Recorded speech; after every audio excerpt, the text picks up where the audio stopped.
सारे झमेले मिट जाएंगे, पल में बखेरे टल जाएंगे। सारे झमेले मिट जाएंगे, पल में बखेरे टल जाएंगे। हो जा समर्पण, कर दे अर्पण, राहों में सितारे भर जाएंगे।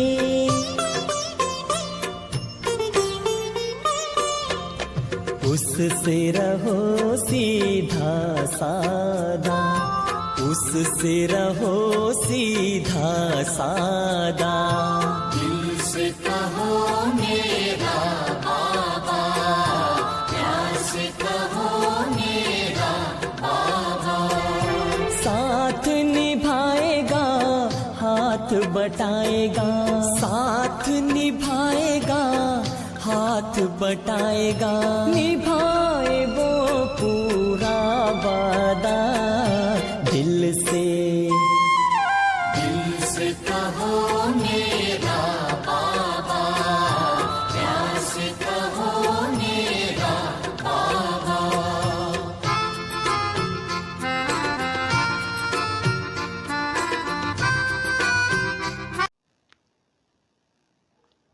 ओम शांति। आज 18 मार्च 2023 बाबा की मुरली सुनेंगे। सबसे पहले देखते हैं मुख्य बिंदु। आज बाबा ने क्या क्या कहा। आज बाबा ने कहा कि तुम्हें अच्छी तरह विचार सागर मंथन करना है और अन्य आत्माओं को एक्यूरेट बाबा का परिचय देना है। और बाबा ने कहा उनको तुम्हें ये भी समझाना है कि पुण्य आत्मा बनाने वाला कौन है और पाप आत्मा बनाने वाला कौन है। बाबा ने बताया कि उनको समझाओ कि तुम परमात्मा को पुकारते हो कि हे दुख हरता सुख करता आओ, तो फिर वो सर्वव्यापी कैसे हुआ। अगर सर्वव्यापी है तो उसको पुकारने की बात ही नहीं रहती। तो बाबा ने कहा इससे तो सर्वव्यापी की बात ठहरती ही नहीं है, उनको ये समझाओ।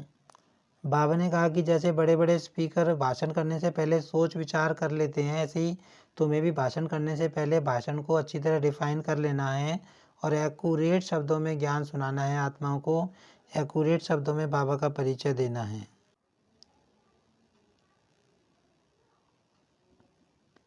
फिर बाबा ने बताया कि वास्तव में सच्चा रुद्र यज्ञ जो परमात्मा रचते हैं वो होता है, ना कि दुनिया में रुद्र यज्ञ रचे जाते हैं वो है। बाबा ने कहा ये जो परमात्मा ने रुद्र यज्ञ रचा है इसमें सारी पुरानी दुनिया के सारे पुराने सामान की आहुति गिरनी है। सच्चा रुद्र ज्ञान यज्ञ यही है। ओम शांति। आज 18 मार्च 2023। अब सुनते हैं बाबा की मुरली विस्तार से। आज की मुरली का सार है मीठे बच्चे, मोस्ट बिलव्ड बाप का यथार्थ परिचय देने की युक्तियाँ निकालनी हैं। एक्यूरेट शब्दों में अलफ का परिचय दो तो सर्वव्यापी की बात ख़त्म हो जाएगी। अब बाबा कहते तुम्हें ऐसी युक्तियाँ रचनी हैं, ऐसी बातें सोचनी हैं कि कैसे बाबा का परिचय, यथार्थ परिचय बाबा का हम किसी को दे सकें। मोस्ट बिलव्ड बाप का मतलब, मोस्ट बिलव्ड बाप मतलब जो सबसे प्यारा है, मीठे से मीठा है, ऐसे बाप का परिचय सबको मिल जाए, सब आत्माओं को। तो ऐसी युक्तियाँ बाबा कहते रचनी हैं। फिर बाबा कहते हैं कि बिल्कुल एक्यूरेट शब्दों में आम आत्माओं को बाबा का परिचय देना है, जिससे सर्वव्यापी का जो ज्ञान है वो बिल्कुल ख़त्म हो जाए। क्योंकि दुनिया वाले समझते हैं परमात्मा सर्वव्यापी है, तो बाबा कहते हैं तुम एक्यूरेट परिचय दोगे तो उनकी बुद्धि से सर्वव्यापी की बातें निकल जाएंगी। आज की मुरली में प्रश्न है अविनाशी ज्ञान रतन चुगने वाले बच्चों का फ़र्ज क्या है। उत्तर है ज्ञान की हर बात पर अच्छी रीति विचार सागर मंथन कर एक बाप की सबको सही पहचान देना। अब बाबा कहते हैं जो ज्ञान रतन चुगते हैं बच्चे, उनको क्या करना है, हर बात बाबा की जो ज्ञान की है वो अच्छी तरह समझनी है, उन पर विचार सागर मंथन करना है और फिर बाबा का परिचय सबको देना है। पुण्य आत्मा बनाने वाले के साथ साथ पाप आत्मा किसने बनाया, यह समझ देना तुम बच्चों का फर्ज है। सबको रावण के बेर चुगने से बचाए ज्ञान रतन चुगाने हैं। सर्विस की भिन्न भिन्न युक्तियाँ निकालनी हैं। सर्विस में बिजी रहने से ही अपार खुशी रहेगी। अब बाबा कहते तुमको बाबा का परिचय तो देना ही है, साथ में ये भी बताना है कि आत्मा पावन से पतित किसने बनाई, किसके कारण आत्मा पतित बनी है। बाबा कहते ये भी उनको एक्सप्लेन करना है। फिर बाबा कहते दुनिया की आत्माएं रावण के बेर चुग रही हैं, माना रावण की मत पर चल रही हैं, 5 विकारों की मत पर चल रही हैं। तो बाबा कहते अब तुमको ज्ञान रतन उनको बाबा का परिचय देके करना है ताकि वो ज्ञान रतन चुगने लग जाएं। और बाबा ने कहा तुमको युक्तियाँ रचनी हैं और सेवा में अगर बाबा ने कहा बिजी रहोगे तो तुम बहुत खुश रहोगे। गीत है प्रीतम आन मिलो ओम शांति। बाप परमात्मा को हमेशा रचयिता कहा जाता है। मनुष्य कह देते यह पशु पक्षी आदि सारी रचना वह रचते हैं, परंतु समझाना चाहिए पहले पहले मनुष्य की बात तो समझो। परम पिता जो रचता है वह मनुष्य सृष्टि कैसे रचते हैं। अब बाबा कहते दुनिया वाले क्या कहते हैं कि जो पशु पक्षी हैं उनकी भी रचना परमात्मा करते हैं। तो बाबा कहते कि उनको पहले ये समझाओ कि पहले तो तुम मनुष्य की बात समझो। अब बाबा मनुष्य, अब जैसे गायन है कि परमात्मा ने सृष्टि रची, परमात्मा नई सृष्टि की रचना कर रहे हैं ब्रह्मा तन के द्वारा, तो उसका भी एक अर्थ है। उसका अर्थ ये नहीं है कि बाबा नई आत्मा एकदम पैदा कर देते हैं, आत्मा को जन्म दे देते हैं, नहीं। बाबा कहते हैं आत्माओं की संख्या उतनी ही है जितनी रहती है। सिर्फ बाबा क्या करते हैं कि जो आत्मा पतित बन गई है, पुरानी बन गई है, उसको ज्ञान देके उसके संस्कारों को परिवर्तन कर देते हैं, उसके अंदर दिव्य गुण भर देते हैं श्रीमत दे देकर।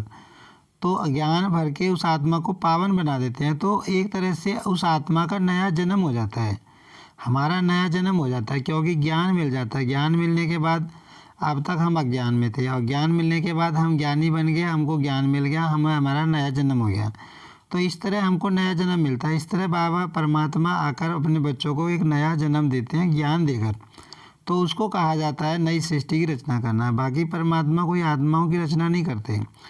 तो बाबा कहते हैं उनको पहले मनुष्य के बारे में समझाओ कि मनुष्य सृष्टि कैसे रचते हैं परमात्मा आकर। मनुष्य ही उनको बाप कहे बुलाते हैं क्योंकि दुखी हैं, सभी उस एक रचयिता को याद करते हैं। तो पहले पहले यह समझाना है कि मनुष्य सृष्टि का रचयिता कौन है।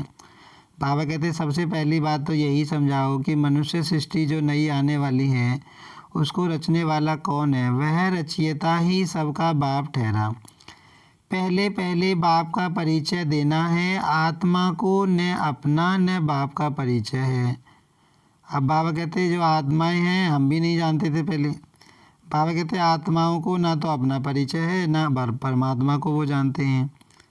अगर अहम आत्मा का परिचय हो तो समझें कि हम किसकी संतान हैं।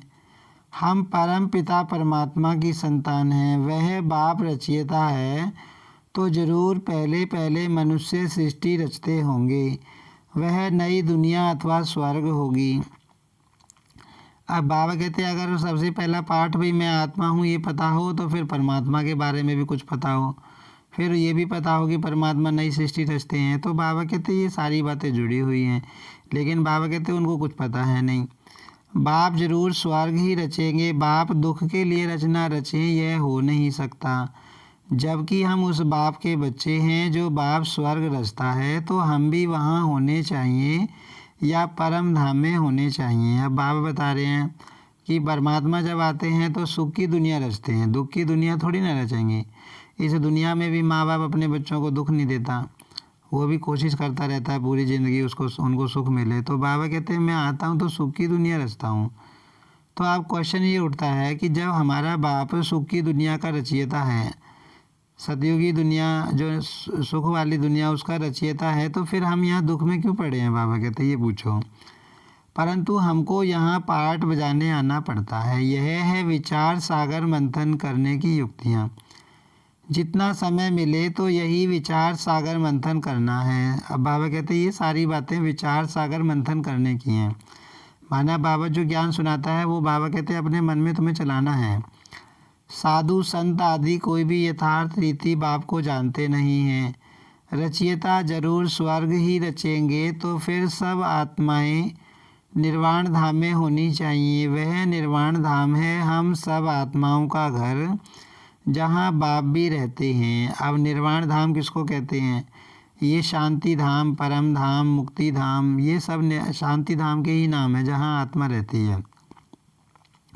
तो निर्वाण धाम परम धाम को ही बोलते हैं। तुम बच्चों को बेहद के बाप से बुद्धि योग जोड़ने लिए मेहनत करनी पड़ती है। योग न होने के कारण ही फिर मनुष्य से पाप होते हैं या धारणा नहीं हो सकती है।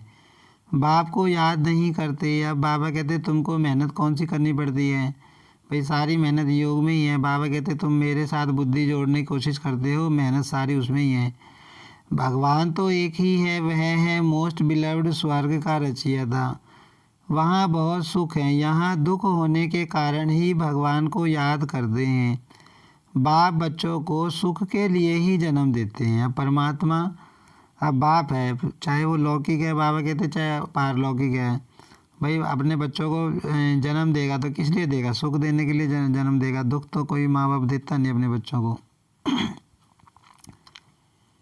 सतयुग त्रेता को कहा ही जाता है सुखधाम, अभी है कलयुग, इनके बाद फिर सतयुग आना है। तो जरूर बाप को भी आना चाहिए। ऐसे ऐसे विचार सागर मंथन कर फिर कोई को बैठ समझाना चाहिए।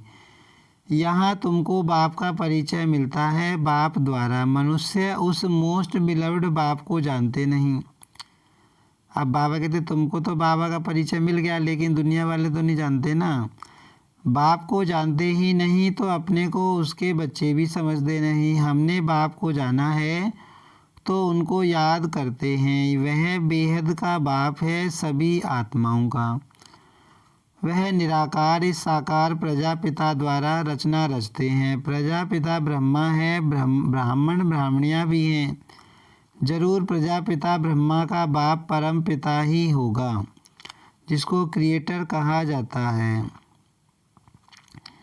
अब प्रजापिता कौन है? माना जो सतयुग में प्रजा बनेगी उसका पिता वो ब्रह्मा पिता है, ब्रह्मा बाबा हैं। अब ब्रह्मा बाबा के भी पिता कौन है? उनको भी ज्ञान देने वाले शिव बाबा हैं। कोई भी आते हैं तो पहले पहले बाप का परिचय देना है। जब अलफ याद पड़े तब फिर आगे समझ सकें। अलफ बगैर कुछ भी समझ नहीं सकेंगे। वह भी समझाना ऐसे है जो मनुष्य समझे। इन्हों की समझानी तो बड़ी एक्यूरेट दिखाई पड़ती है। अब बाबा कहते भाई बाबा का परिचय देना है, लेकिन ढंग से देना है, एक्यूरेट शब्दों में देना है, ताकि सामने वाली आत्मा के ऊपर इम्प्रेशन पड़े, वो समझे कि हाँ ये इधर उधर की फालतू बातें नहीं कर रहे। एक्यूरेट शब्दों में कुछ हमें मैसेज देना चाह रहे हैं, परमात्मा का परिचय देने की कोशिश कर रहे हैं। ऐसे और तो कोई नहीं समझाएंगे कि वह बेहद का बाप स्वर्ग का रचयिता है। जरूर नरक का भी रचयिता कोई होगा। अब स्वर्ग रचने वाला शिव बाबा है तो नरक भी किसी ने रचा होगा। पावन बनाने वाला एक बाप है तो जरूर पतित बनाने वाला भी कोई एक होगा। यह अच्छी रीति समझाना है। बाप कौन है जिसको हम याद करते हैं? रावण को तो याद नहीं करेंगे। मनुष्य तो न पावन बनाने वाले राम परमात्मा को जानते, न पतित बनाने वाले रावण को जानते, बिल्कुल ही अनजान है। अब बाबा कहते मनुष्य ना तो मुझे जानते हैं ना रावण को जानते हैं। वो रावण तो सीता वाले को जानते हैं बाबा कहते, लेकिन बाबा ने समझाया है रावण है 5 भूतों को, बाबा रावण कहता है 5 विकारों को। फार्म भराने समय भी पहले बाप का परिचय देना है। तुम्हारी आत्मा का बाप कौन है? यह प्रश्न और कोई पूछ ना सके। तो जब भी कोई सेंटर पे कोर्स करने जाता है तो उससे एक फार्म स्टार्टिंग में भरवाया जाता है। फिर उसमें कुछ क्वेश्चन होते हैं कि तुम्हारा आत्मा का पिता कौन है, शरीर का पिता कौन है, गुरु कौन है, गुरु किस लिए करा जाता है। तो इस तरह के कुछ क्वेश्चन उसमें लिखवाए जाते हैं।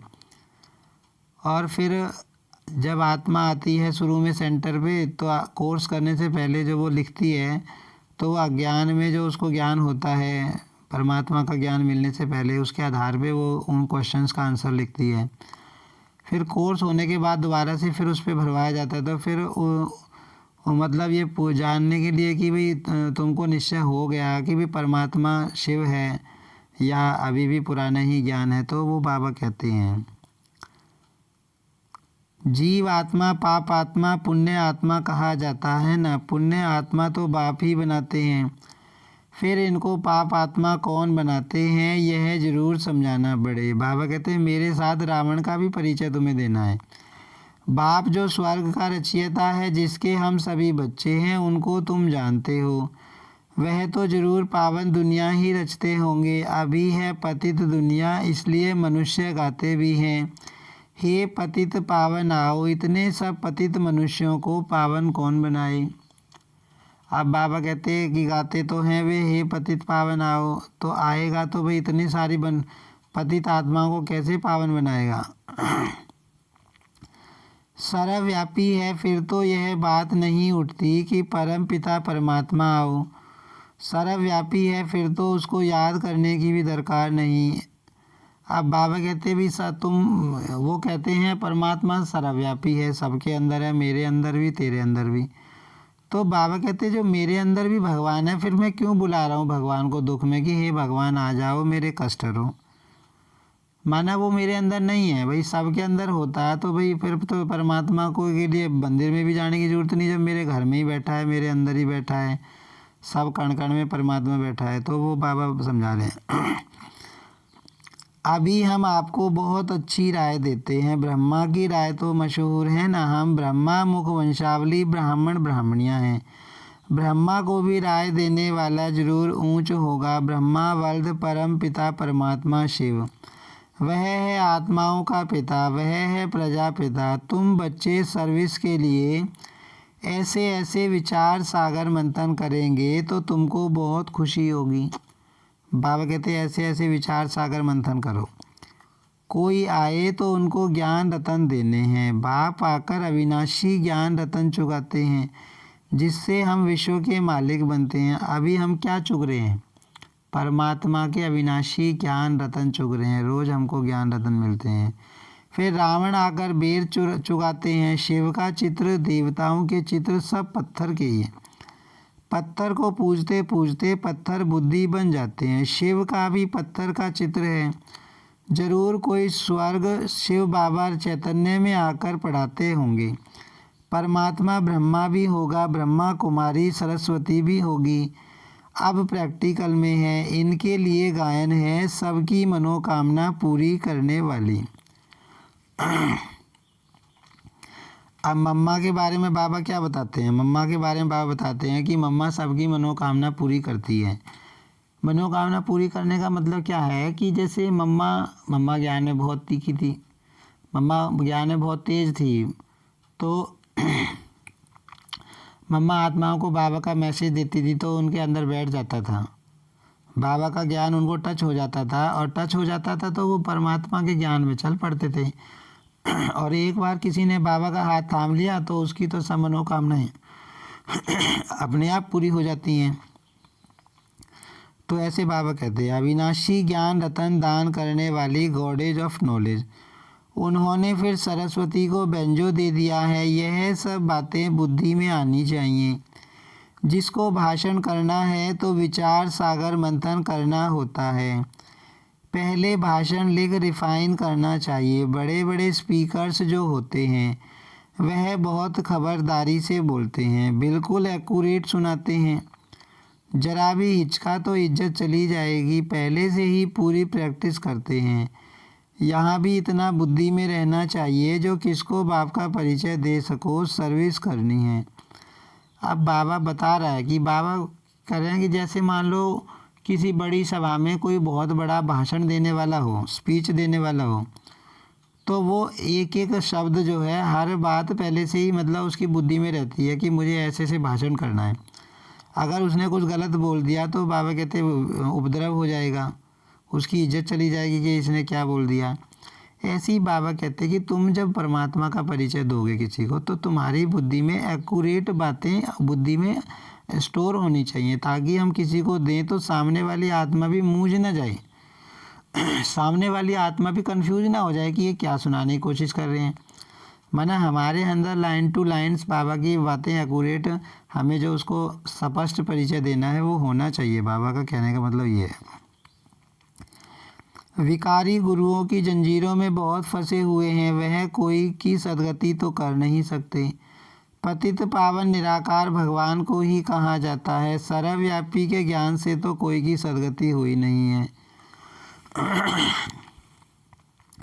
अब बाबा कहते हैं कि भाई विकारी जो गुरु हैं, इस दुनिया वाले देहधारी गुरु हैं, वो तो नहीं सदगति किसी कर सकते और ना सर्वव्यापी के ज्ञान से किसी की सदगति होती है। पतित पावन है एक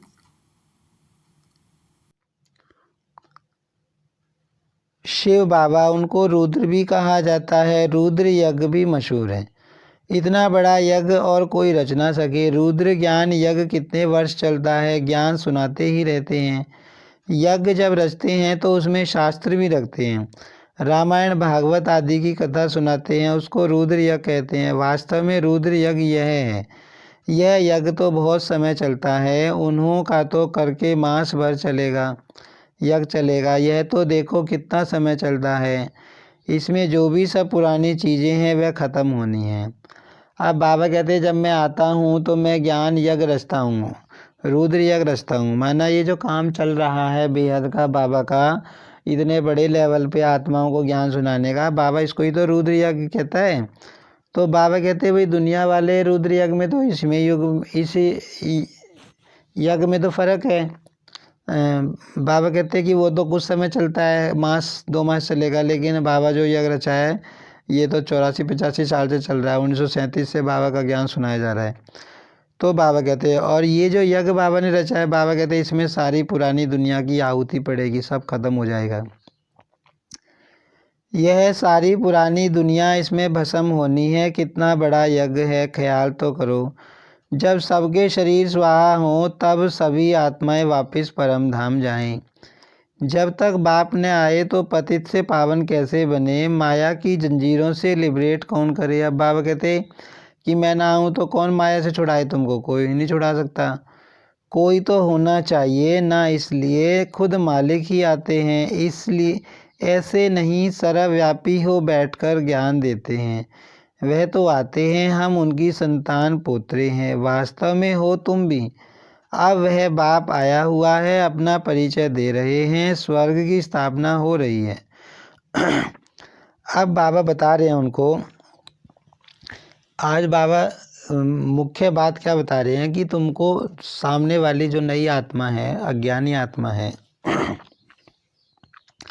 उसको बाबा का संदेश कैसे देना है। तो बाबा कहते हैं कि उनको सर्वव्यापी के बात पे समझाओ कि अगर परमात्मा सर्वव्यापी होता तो वो ज्ञान कैसे देता, सर्वव्यापी होकर ज्ञान कैसे देगा, आत्माओं को कल्याण कैसे करेगा उनका। बाबा कहते हैं उनको समझाओ कि उसको आना पड़ता है, साकारतन लेना पड़ता है, फिर वो बोलता है, फिर वो ज्ञान सुनती आत्मा। भाई ऐसे नहीं ऊपर बैठे बैठे प्रेरणा से वो दे देगा ज्ञान। फिर बाबा कहते हैं कि हम बाबा के बच्चे हैं, उनको ये बोलो तुम भी बाबा के बच्चे बन के वर्षा ले लो। परमात्मा अपना परिचय इस समय दे रहे हैं। हम हैं राजयोग ऋषि, वह हैं राठयोग ऋषि। इस पर शायद एक कहानी भी सुनाते हैं कि फलाने ऋषि का वजन भारी है या राज ऋषि का वजन भारी है। वह हैं सब भक्ति मार्ग की बातें और यह है ज्ञान मार्ग। भक्ति और ज्ञान के तराजू की कुछ कथा है। एक तरफ है सब भक्ति के शास्त्र, दूसरे तरफ है एक ज्ञान की गीता। तो भारी एक गीता हो जाती है। गीता है राज ऋषियों की, हठ योगियों के तो बहुत शास्त्र हैं। एक तरफ है सब डालो, दूसरे तरफ गीता डालो। वास्तव में वह भी कोई हमारी है नहीं, हमारी तो है ही ज्ञान की बात। गीता का भगवान आता ही है सदगति करने के लिए, तो बच्चों की बुद्धि में यह सब रहना चाहिए। अब बाबा कहते तुम्हारे बुद्धि में सब बातें रहनी चाहिए। गीता का भगवान कौन है, गीता किसने सुनाई। फिर कोई समझे न समझे, अपना फर्ज है हर एक को समझाना। मौत के समय सभी की आंखें खुलेंगी। अब बाबा कहते हैं भाई तुम्हारा फ़र्ज़ है उनको मैसेज देना, उनको संदेश देना, उनको शुभ भावना, उनके लिए शुभ कामना रखना, है ना। फिर सामने वाली आत्मा करती है तो उसकी मर्जी, नहीं करती है तो उसकी मर्जी। हमारा काम है सामने वाली आत्मा को संदेश देना परमात्मा का कि परमात्मा आया हुआ है, तुम भी वर्षा ले लो। अगर वो नहीं लेती तो उसका भाग्य है। फिर बाबा कहते जब लास्ट में विनाश का टाइम आएगा, मौत का समय, तो सबकी आंखें खुलेंगी। इस ज्ञान यज्ञ से ही यह विनाश ज्वाला निकली है। अब तुम पांडवों का पति है परम पिता परमात्मा। पतितों को पावन बनाने वाला है ही एक परमात्मा, ना कि कृष्ण। वह तो प्रिंस है, उनको कोई गॉड फादर नहीं कहेंगे। फादर तब कहा जाता है जब बच्चे पैदा करते हैं। श्री कृष्ण तो खुद ही बच्चा है, तो उसको फादर कैसे कहा जाए? ला नहीं कहता। श्री कृष्ण के साथ फिर जोड़ी चाहिए, उनके बच्चे चाहिए, तब फादर कहा जाए। वह तो फिर गृहस्थी हो गया। यहाँ तो निराकार बाप बैठ ज्ञान देते हैं। अब बाबा कहते हैं यहाँ कोई साधु सन्यासी थोड़ी ना ज्ञान दे रहा है। वह कभी गृहस्थ में आते नहीं, सदा पवित्र हैं। कृष्ण तो माता के गर्भ से जन्म लेते हैं। अब बाबा कहते हैं मैं तो ना तो मनुष्य तन लेता हूँ, ना मैं जन्म मरण में आता हूँ, और ना बाबा कहते मैं गृहस्थ में आता हूँ। तो उनको पतित पावन कैसे कहेंगे? फिर बाबा कहते कृष्ण तो जन्म लेता है, प्रिंस प्रिंसेस है, वो तो सतयुगी सृष्टि का, तो वो कैसे पतित पावन बन सकता है? वो तो खुद नीचे गिरती है आत्मा उनकी। तो अभी तुम बच्चे जानते हो परम पिता परमात्मा को प्रजापिता ब्रह्मा के तन में ही आना है। प्रजापिता तो जरूर यहाँ ही होना चाहिए ना, इसीलिए उनका नाम ब्रह्मा रख कहते हैं। मैं इस साधारण तन में प्रवेश करता हूँ। यह 84 जन्म भोग अभी अंतिम जन्म में है और वानप्रस्थ अवस्था में पूरा अनुभवी रत है। अब बाबा बता रहे हैं कि मैं लास्ट में आता हूँ तो किसके तन में आता हूँ? ब्रह्मा के तन में आता हूँ, जो अभी 84 जन्म अपने भोग कर लास्ट के जन्म में है और अनुभवी आत्मा है। अर्जुन के लिए भी कहते हैं ना, बहुत गुरु किए थे, शास्त्र आदि पढ़े थे, तो समझाना भी ऐसे चाहिए। प्रजापिता ब्रह्मा का नाम कभी सुना है? ब्रह्मा है तो जरूर पहले ब्राह्मण चाहिए। वर्ण भी मुख्य हैं, चक्र में भी वर्ण दिखाते हैं। ब्राह्मण कुल है सबसे छोटा, उन्हों के ज्ञान लेने का समय भी थोड़ा है। कितने थोड़े ब्राह्मण हैं, फिर उनसे जास्ती देवताएं, उनसे जास्ती क्षत्रिय, उनसे जास्ती वैश्य शूद्र। तो तुम ब्राह्मण कितने थोड़े हो। इन थोड़ों में भी वह बहुत थोड़े हैं जिनको सदैव खुशी का पारा चढ़ा रहता है। अब बाबा समझा रहे हैं कि सबसे थोड़े ब्राह्मण, फिर उनके बाद उनसे ज़्यादा देवताएं, फिर क्षत्रिय, फिर वैश्य, फिर शूद्र, सबसे ज़्यादा शूद्र। फिर बाबा कहते कि सबसे कम ब्राह्मण होते हैं, ठीक है। सबसे ज़्यादा शूद्र हो गए, फिर वैश्य हो गए, फिर क्षत्रिय हो गए, फिर देवता हो गए। फिर बाबा कहता है कि जो ब्राह्मण बच्चे हैं, हम बाबा के जो बच्चे हैं, हम बाबा के बच्चों में भी सबको, सबकी खुशी एक समान नहीं रहती। बाबा कहते, बाबा कहना ये कह रहे हैं कि बाबा के जितने ही बच्चे हैं पूरी दुनिया में, सबको एक समान खुशी नहीं रहती और सबको बाबा के ऊपर एक समान निश्चय भी नहीं है। सबका पुरुषार्थ भी अपना अपना है, सारे एक समान पुरुषार्थ नहीं करते। तो बाबा कहते हैं, बाप ने समझाया है, खुशी का पारा चढ़ेगा अमृत वेले। दिन को और रात को वायुमंडल बहुत गंदा रहता है, उस समय याद मुश्किल रहती है। अमृत वेले का समय गाया हुआ है। अब बाबा कहते हैं अमृत वेले तुम याद करोगे, बिल्कुल शुद्ध वायुमंडल होता है, आवाज़ भी नहीं होती। उसी समय सभी आत्माएं थककर शरीर से डिटैच होकर सो जाती हैं। वह है शुभ मुहूर्त। यूँ तो बाप की याद चलते फिरते दिल में रहनी चाहिए। अब इसका मतलब ये नहीं है कि बाबा कह रहे हैं कि अमृत वेले का समय अच्छा है तो अमृत वेले याद करना, नहीं। बाबा कहते तुम्हें चलते फिरते धंधा धोड़ी करते बाबा को याद करना। कल भी बाबा ने कहा था कि याद को सहज बनाने की विधि क्या है। याद को सहज, भाई बाबा से बच्चे कह रहे थे कि हमको सारी बातें पता हैं लेकिन हमारी बुद्धि याद में नहीं ठहरती। तो बाबा ने कहा बीच बीच में काम धंधा छोड़ के 5-10 मिनट मुझे याद करो। तो कहने का मतलब क्या है, बाबा कहते तुम्हें चलते फिरते भी याद करना है। बाकी हट से एक जगह बैठ याद करेंगे तो ठहरेगी नहीं। ऋषि मुनि भगत लोग भी अमृत वेले उठ कीर्तन आदि करते हैं। क्योंकि उस समय शुद्ध वायुमंडल रहता है, तो कोई भी आए उनको समझाना है कि हम पढ़ रहे हैं।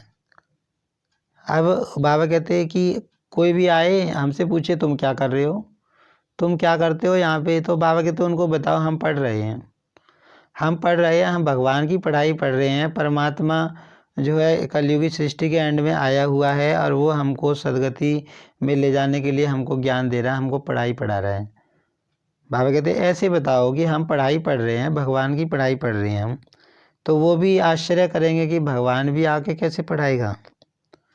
इसमें कोई अंधश्रद्धा की तो बात ही नहीं। निराकार बाप टीचर के रूप से हमको सहज राजयोग सिखा रहे हैं, तो मनुष्य आश्चर्य खाएंगे कि इन्हों का निराकार कैसे पढ़ाते हैं, इन्हों को निराकार कैसे पढ़ाते हैं। भगवानुवाच भी बरोबर है, तो जरूर शरीर में आकर राजयोग सिखाया होगा ना। भगवानुवाच माना मुख से बोले भगवान, भगवान ने शब्द उच्चारे, तो भाई शब्द उच्चारेगा तो तन में आना पड़ेगा, वैसे प्रेरणा से ऊपर बैठे बैठे थोड़ी ना सुना देगा ज्ञान। कोई शरीर का लोन लिया होगा तो पहले युक्ति से बाप का परिचय देना चाहिए। सर्वव्यापी कहने से वर्षा क्या मिलेगा, जब तक भगवान के महावाक्य कानों पर न पड़े तब तक कोई समझ ना सके। भगवान है निराकार, ब्रह्मा है साकार, प्रजापिता तुम हो ब्रह्मा कुमार कुमारियाँ। निराकार परमात्मा ब्रह्मा तन से पढ़ाते हैं। हमारा एम ऑब्जेक्ट है मनुष्य से देवता बनना। बाप का परिचय देंगे तो बाप की याद रहेगी। अब बाबा ने आज की सारी मुरली अब तक क्या सुनाया, यही समझाया कैसे परिचय तुमको एक्यूरेट शब्दों में देना है, सर्वव्यापी की बात समझानी है, तो सारा बाबा ने खोल के बताया। तो बाबा एक बात कह रहे हैं कि तुम अगर किसी को बाबा का परिचय दोगे तो तुमको भी बाबा की याद आएगी। क्यों? फिर हमें भी महसूसता आएगी, हमें भी फीलिंग होएगी कि हम जिस बाबा का परिचय दे रहे हैं वो है, हमें उसका हमको ज्ञान है। कोई लिखते हैं भगवान निराकार है, तो उनको समझाना चाहिए। कोई फिर लिखते हैं कि हम जानते ही नहीं। अरे तुम बाप को नहीं जानते हो, परम पिता परमात्मा कहते हो तो जरूर कोई तो होगा ना। परम पिता परमात्मा, परम पिता मतलब वो सबका पिता है। तो बाबा कहते हैं जब तुम पिता कहते हो हैं तवमेव माता पिता, तो इसका मतलब वो होगा तो सही। बच्चे तो जानते हैं हम परम पिता परमात्मा से भविष्य जन्म जन्मांतर के लिए आजीविका प्राप्त करते हैं। इसमें जो विघ्न डालते हैं उन पर कितना पाप चढ़ता होगा, सो भी समझकर विघ्न डालते हैं। बेसमझ पर तो कोई दोष नहीं, वह तो सारी दुनिया बेसमझ है। अब बाबा कहते हैं इस बाबा के काम में कोई अगर जानबूझ के विघ्न डालता है तो बाबा कहते हैं उस पर दोष लगता है। अच्छा मीठे मीठे सिक्की लदे बच्चों प्रति मात पिता बाप दादा का याद प्यार। इसके एक एक अक्षर का अर्थ तुम बच्चे जानते हो। पहले पहले मात पिता फिर बाप दादा। मात पिता उनको कहा जाता जो स्वर्ग का मालिक बनाते हैं, फिर यह हो गए बाप दादा। फिर कहते जगदम्बा यह बड़ी गुह्य बातें हैं। सबसे गुह्य पहेली यह है जिसको समझने से मनुष्य को बहुत फ़ायदा हो जाए। फिर कहते हैं सिक्की लदे, यह है दूसरी पहेली। फिर कहते हैं ब्राह्मण कुलभूषण स्वदर्शन चक्रधारी, यह भी नई पहेली। एक एक बात में पहेली है। बाबा कहते हैं बाबा की एक एक बात में रहस्य है, माना एक एक बात का भाव है, अर्थ है। अच्छा स्वदर्शन चक्रधारी नूरे रत्नों प्रति याद प्यार और गुड मॉर्निंग। रूहानी बाप की रूहानी बच्चों को नमस्ते। तो आज की मुरली में बाबा ने सुमान क्या दिया, नूरे रतन। बाबा हमको नूरे रतन कह रहा है, स्वदर्शन चक्रधारी कह रहा है। बाबा कह रहा है तुम बच्चे स्वदर्शन चक्रधारी भी हो, नूरे रतन हो, भगवान के नूरे रतन हैं हम। अच्छा हम रूहानी बच्चों की रूहानी बाप दादा को याद प्यार और नमस्ते। धारणा के लिए सार है, अमृत वेले के शुभ मुहूर्त में बाप को बहुत प्यार से याद कर खुशी का पारा चढ़ाना है। चलते फिरते भी याद का अभ्यास करना है। अब बाबा कहते सवेरे सवेरे उठ के बाबा को याद करना है जिससे खुशी का पारा चढ़े, क्योंकि जब हम बाबा से योग लगाते हैं तो हमें खुशी महसूस होती है। पाप कर्मों से बचने व ज्ञान की अच्छी धारणा करने के लिए एक बाप से बुद्धि योग जोड़ने की मेहनत करनी है। वरदान है बिंदु रूप में स्थित रहे सार युक्त योग युक्त युक्ति युक्त स्वरूप का अनुभव करने वाले सदा समर्थ भव। क्वेश्चन मार्क के टेढ़े रास्ते पर जाने की बजाय हर बात में बिंदी लगाओ। बहुत गहरी बात है जो अब बाबा कहते हैं, जितनी भी बातें आती हैं हमारे सामने, नई नई समस्याएं आती हैं, नई नई माया की बातें आती हैं, है ना, तो बाबा कहते हैं ऐसे में सोचो क्या हुआ, कैसे हुआ, ऐसे भी होना चाहिए। बाबा कहते क्यों, क्या, कैसे ना करो, क्वेश्चन मार्क ना लगाओ। बाबा कहते बिंदी लगा दो। बिंदी लगाने का मतलब क्या है कि हमारे मन में उस समस्या, उस परिस्थिति के बारे में बात आगे नहीं चलनी चाहिए। बाबा उस बिंदी की कहता है, बिंदी संकल्पों पर लगा दो। बाबा ही कहता है बिंदु रूप में स्थित हो जाओ तो सार युक्त योग युक्त युक्ति युक्त स्वरूप का अनुभव करेंगे। अब बाबा कहते तुम बिंदु रूप में स्थित हो जाओ। बिंदु रूप मतलब ज्योति बिंदु आत्मा रूप में स्थित हो जाओ, मतलब मन के संकल्प मतलब बिल्कुल स्लो डाउन हो जाएं। भाई मन जीरो तो नहीं होता, लेकिन एक स्थिति ऐसी भी आ जाती है जो बहुत समय से मेडिटेशन की प्रैक्टिस करते हैं तो उनके जो है मन स्लो डाउन हो जाता है। जब योग लगाते हैं बहुत धीरे धीरे चलते हैं तो उसको ही बाबा बिंदु रूप विदेही स्थिति बोलता है। तो बाबा कहते हैं जो तुम बिंदु रूप में स्थिति में स्थित हो जाओगे तो तुम सार युक्त, 3 चीज़ें बाबा बता रहा है। सार युक्त, सार युक्त का मतलब जो पूरे ज्ञान का सार है, ऐसे सार युक्त बाबा कहते तुम बन जाओगे, उस परिस्थिति का अनुभव करोगे। योग युक्त बन जाओगे माना योगी बन जाओगे, और युक्ति युक्त माना तुम्हारे अंदर इतनी युक्तियां हो जाएंगी जो तुम, है ना, इस दुनिया में चल सको युक्ति से, बाबा के ज्ञान के आधार पे। बाबा कहता है ना सारे कर्म युक्ति युक्त करो, मतलब सिस्टम से सोच समझ के करो। स्मृति बोल और कर्म सब समर्थ हो जाएंगे। फिर बाबा कहते हैं तुम्हारी स्मृति भी समर्थ हो जाएगी, बोल भी समर्थ हो जाएंगे, कर्म भी समर्थ हो जाएंगे। बिना बिंदु बने विस्तार में गए तो क्यों क्या के व्यर्थ बोल और कर्म में समय और शक्तियाँ व्यर्थ गंवा देंगे, क्योंकि जंगल से निकलना पड़ेगा। इसलिए बिंदु रूप में स्थित रहे सर्व कर्मेंद्रियों को ऑर्डर प्रमाण चलाओ। अब बाबा ये बता रहा है कि जैसे मान लो कोई परिस्थिति आती है और हमारे मन में बात चलनी शुरू हो जाती है तो वो 2-4 मिनट 10-15 मिनट अगर चल जाती है, अब क्योंकि वो नेगेटिव होता है, नेगेटिव तेज चलता है, चिंता में मन चला जाता है क्योंकि उसको आदत पड़ी हुई है, तो फिर बाबा कहते हैं वो तुमको जंगल में ले जाके छोड़ देगा। इतने सारे 10 मिनट में इतने सारे संकल्प बुद्धि में आ जाते हैं मन में कि वो बहुत दूर ले जाके छोड़ देते हैं। फिर बाबा कहते हैं उससे निकलने में तुम्हें मेहनत करनी पड़ेगी, समय लगाना पड़ेगा, शक्ति भी लगेगी। इसलिए बाबा कहते हैं उसमें जाओ ही नहीं, उसमें घुसो ही नहीं, क्वेश्चन मार्क लगाओ ही नहीं, बिंदी लगा दो आते ही। बाबा कहते हैं ना जैसे ही कोई बात होती है, परिस्थिति आती है, ड्रामा की बिंदी लगा दो, वाह ड्रामा वाह है। बाबा कहते हैं ना हाय हाय ना करो, ड्रामा की बिंदी लगा दो। स्लोगन है बाबा शब्द की डायमंड चाबी साथ रहे तो सर्व खजानों की अनुभूति होती रहेगी। अब बाबा समझा रहे हैं कि सारे खजाने जो बाबा दे रहा है, बाबा से हमें कितने खजाने मिल रहे हैं, सुख का, शांति का, प्यार का, ज्ञान का। सबसे बड़ा खजाना तो ज्ञान का है। फिर नई दुनिया की जो वर्षा मिलेगा वो भी खजाना है। तो बाबा कहते हैं बाबा के खजानों की अनुभूति कब होगी, जब बाबा शब्द की डायमंड चाबी, एक चाबी जब हमारे साथ रहेगी, तब बाबा कहते हैं। अच्छा, ओम शांति।